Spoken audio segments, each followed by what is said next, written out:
Hello friends and welcome to the Southern Mountain Kitchen. Today we're going to make a ground beef stuffed pepper skillet.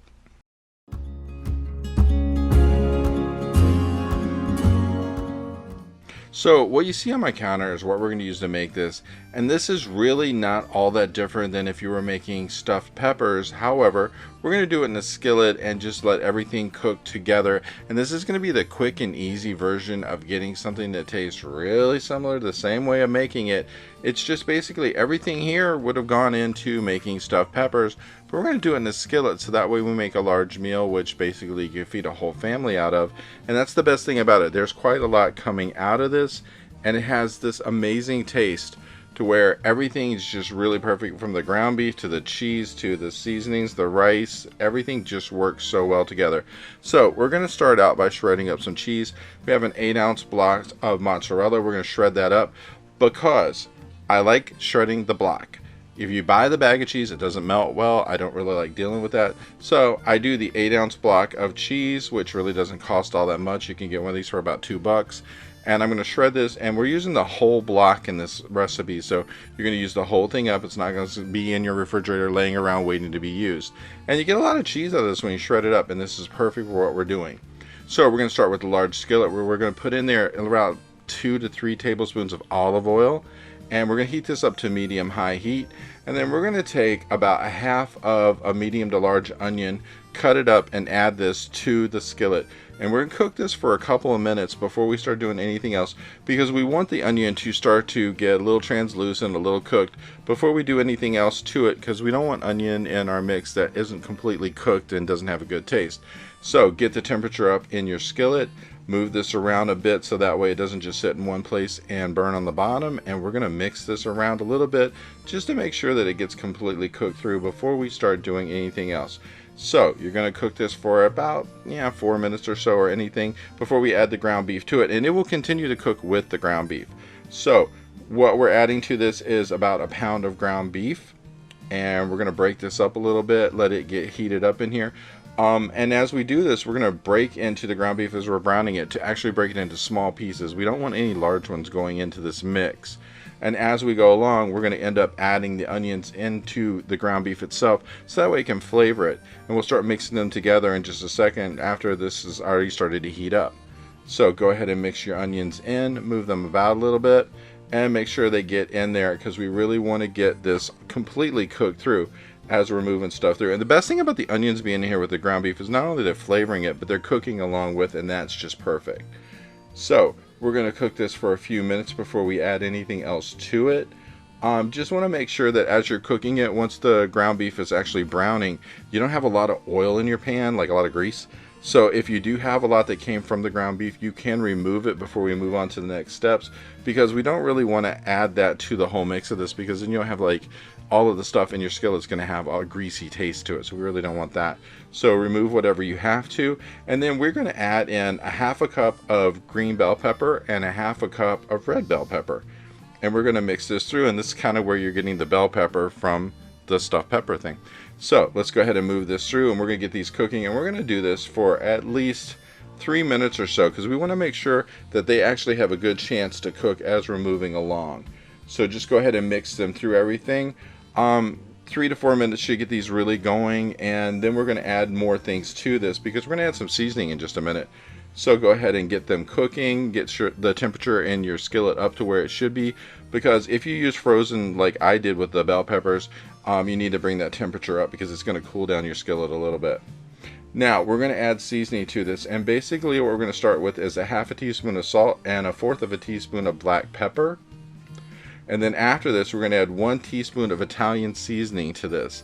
And the good thing about this is going to kick the flavor in, which is really wonderful. So once you get the seasoning in your skillet, mix it up. Make sure that it goes through the ground beef and the vegetables and stuff that are in there, because you want to actually get this really mixed through. And we're just going to let this cook for a second before we add our next parts to it. And then after this, you're going to need 2 teaspoons of minced garlic, which we're going to add this in like right in the middle, and we're only going to cook this for like 30 seconds to a minute, because if you let it sit in one place too long, it will scorch. Once you start to smell the garlic, you know it's cooking. If you stay too long, over a minute, you could scorch it, and it's going to give it a really weird taste, and we really don't want that. So mix it through as much as you can before we get to the next step. And the next thing we're going to do is add 2 tablespoons of tomato paste. Now, when you go to put this in, you want your skillet hot. Make sure everything in there is really to a temperature to where you can see a little bit of the moisture in the bottom is bubbly, because when we put in the tomato paste, we want to break this up. So put the whole 2 tablespoons in there and start mixing it through the ground beef and the vegetables, and any of the oil that's in the bottom will help you break this up. And we're just going to mix it through completely before we add anything else, because we don't want this like staying in one lump and not really being mixed. So go ahead and pull this through all of the vegetables, all the ground beef. And the next thing you're going to add is some diced tomatoes. And you're going to add 1 can, which is 14.5 ounces. And once we get this completely mixed up here with the tomato paste, we're going to go ahead and add it right on top of this. So go ahead and keep moving this through until your tomato paste is completely broken up, and then we're going to bring in the diced tomatoes. Now, the whole time we're doing this, we want this temperature in the skillet to stay like at a medium-high heat, because we want to really get this stuff cooked as it comes in. And then once you pour in your diced tomatoes, you're going to work those through just like you did with the tomato paste. And just mix it around a bit. And at this point, we're not really worried about how long it's going to be in here before we add the next thing to cook, because once your beef is cooked, you're in a good place there. Just want to get it completely mixed through with everything else that's there. And then after this, we are going to add 3/4 of a cup of rice. Now, I use the jasmine kind because it always does really well for me. It's tender, it sets up well, you don't have to fight with it, it just has the best taste.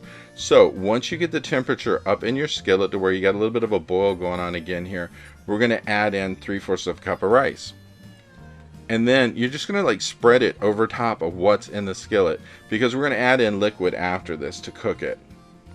So once this is in, mix it in with everything that was already in there, so that way it's distributed, not just sitting on top.